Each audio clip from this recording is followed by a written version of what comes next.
नहीं झुकोगे, मन में वो अहंकार रहेगा, कभी तुम्हारी मन की मुराद पूरी नहीं। जब हम झुकते हैं किसी के आगे, वो परमात्मा हमें कहां से कहां पहुंचा देता है। ये तो कमाल उसका है, उसी का काम है राजा से रंग बना, रंग से राजा बनाना। हम तुम सोचते हैं, लेकिन भोले बाबा को किसी ने देखा नहीं।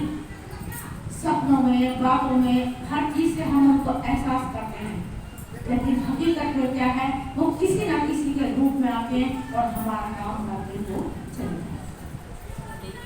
तो हम तुम के मन के अंदर ही तो शिव है, शिव है तो शक्ति है, शिव नहीं है तो ये मन शरीर हमारा शव है।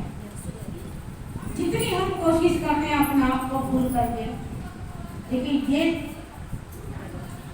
जो हमारे विष्णु भगवान है, जो कृष्ण भगवान है, जिन्होंने गीता का सार दिया है, गीता का रहस्य बताया है, गीता का ज्ञान दिया है, उनको भी तो ज्ञान मेरे भोले बाबा ने दिया। वो हमें संसार की ओर लेके चलते हैं और हमारे भोले बाबा हमें आध्यात्मिक ज्ञान की ओर लेके चलते हैं, जिसके बारे में हमने कभी सोचा नहीं, जिसके बारे में हमें कभी मालूम नहीं। हम कहते रहते हैं हमारे ये काम कैसे होगा, कैसे होगा, रोते रहते हैं। अरे हमारे आगे से रोने से तो अच्छा महादेव क्या करेंगे। एक बार रोके तो देखो, दुनिया रो के हंसती सुनती है, हंस के उड़ाती है, तो भोले बाबा का आगे रो के देखो, तुम्हारा काम ना बने करते हैं, क्योंकि हमारा काम बना है। हम ना रामायण पढ़ते हैं, ना हम वेद पुराण पढ़ते हैं, ना हम शिव पुराण पढ़ते हैं। इसी मन में सातों ग्रंथ, सातों वेद पुराण हमारे मन में ही समाये। हम बाहर की ओर नजर मारते हैं, मन के भीतर कोई नहीं झांकते कि मन के अगर हम झांक के देखें, फिर तुम्हें खुद पता चल जाएगा हम किसी की बुराई क्यों करें, हम किसी के ऊपर क्यों हंसे, हम किसी के सर्वनाश के बारे में क्यों सोचे, क्योंकि जो हम सोचते हैं वो हमारे लिए जरूर तैयार है।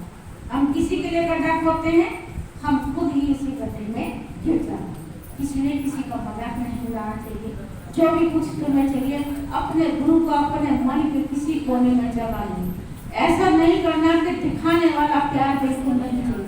सत्य मन से, सत्य भावना से अपने गुरु के चरणों में पहुंच जाओ। गुरु देखो तुमसे कैसे बात करते हैं, कैसे तुम्हें तुम्हारी हर समस्या का हल तुम्हें खुद रास्ता दिखाते। तुम्हें किसी से कहने की जरूरत नहीं है, किसी से पूछने की जरूरत नहीं है।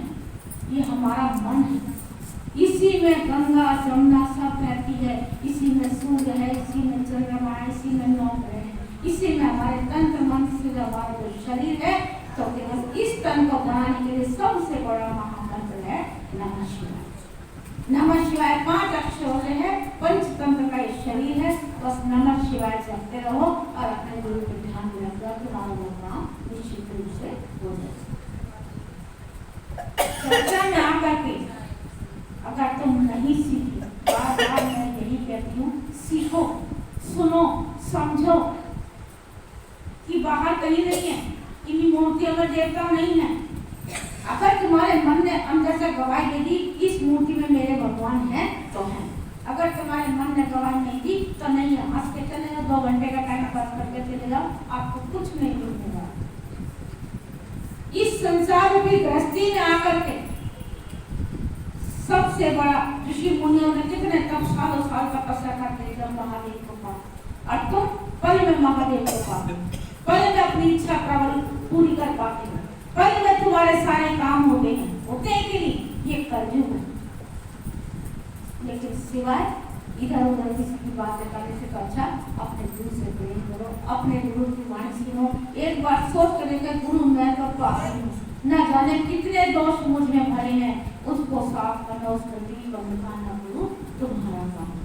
मैंने सब कुछ तुम्हें समर्पित कर दिया, चाहे मैं पापी हूँ, कपटी हूँ, अच्छी बुरी हूँ, लेकिन संवारना अब तुम्हारा काम है। आइए गीता को जैसे करेंगे।